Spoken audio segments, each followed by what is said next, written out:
अस्सलाम वालेकुम, welcome back to my channel. It's me Kiran और आप देख रहे हैं मेरा यूट्यूब चैनल। आज एक नए तरीके से चिकन के कबाब की रेसिपी लेकर हाजिर हुई हूँ। उम्मीद है आप लोगों को बहुत पसंद आने वाली है और इसको ट्राई करके फीडबैक ज़रूर दीजिएगा। रेसिपी स्टार्ट करते हैं। 300 ग्राम के करीब चने की दाल थी। ये सारे ड्राई मसाले हैं, हल्दी, नमक, मिर्च, धनिया पाउडर, ठीक है, साबुत मसाले, अदरक लहसुन का पेस्ट, सब कुछ ऊपर मेंशन है। 5 से 6 अदद जो है वो हरी मिर्ची है, एक दरमियाने साइज़ का आलू और एक दरमियाने साइज़ की जो है वो प्याज। इसको सारी चीज़ों को हमने इकट्ठा चढ़ा देना है 2 कप पानी डाल के और अच्छे से मिक्स करेंगे। इसके बाद इसको 15 मिनट के लिए प्रेशर जो है वो दे देंगे।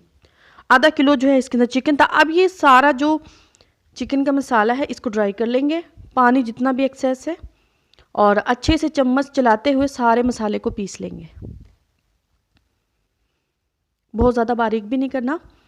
सारे मसाले को बाहर निकालते हैं और इसको ठंडा होने देंगे। इसके साथ साथ आप मेरे चैनल को सब्सक्राइब करें, लाइक करें, शेयर करें, अच्छी अच्छी दुआ किया करें और आगे शेयर ज़रूर किया करें।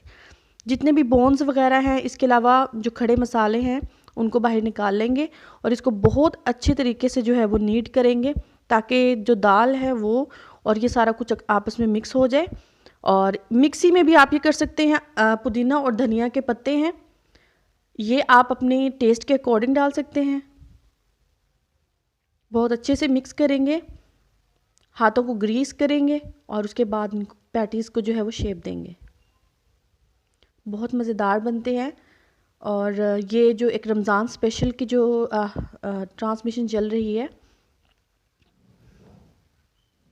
तो रमज़ान के हवाले से ये रेसिपी आप लोगों के लिए मैंने बनाई है। इसको ज़रूर ट्राई कीजिएगा। 1 से 2 महीने के लिए आप आराम से इसको डीप फ्रीज कर सकते हैं।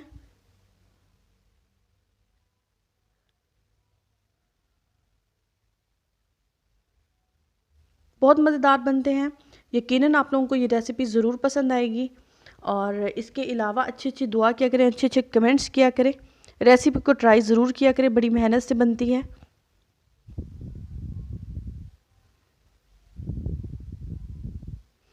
इसके बाद इन्हें अच्छे से फ्राई करेंगे और रेसिपी आप लोगों के लिए जो है वो हाजिर है। फ्राई करने का तरीका देख लें। ये कॉर्नफ्लोर है, इसके अंदर थोड़ा सा पानी मिक्स करके इसकी नॉर्मल कंसिस्टेंसी जो वो बना लेंगे, ना थिक ना जो है वो थिन। और ये ऑयल हमने हीट अप होने के लिए रख दिया है। पैटीज़ के उसके अंदर डिप करेंगे, एक्सेस को रिमूव करेंगे और इसके बाद जो पैटीज़ है इसको हम ब्रेड क्रम्स के अंदर जो कोट करेंगे। ब्रेड का जो वाइट वाला हिस्सा होता है उसके ये क्रम्स बनाए हुए हैं। इसकी रेसिपी मैं आप लोगों के साथ ज़रूर शेयर करूँगी। 1 बाय 1 करके शैलो फ्राई कर लेंगे सारे। मीडियम हीट करनी है आपने, बहुत ज़्यादा हीट जो है वो ज़्यादा नहीं रखनी इसकी।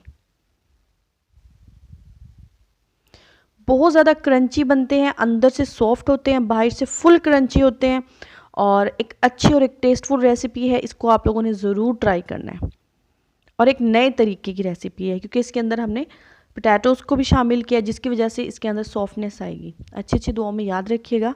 अल्लाह हाफिज़।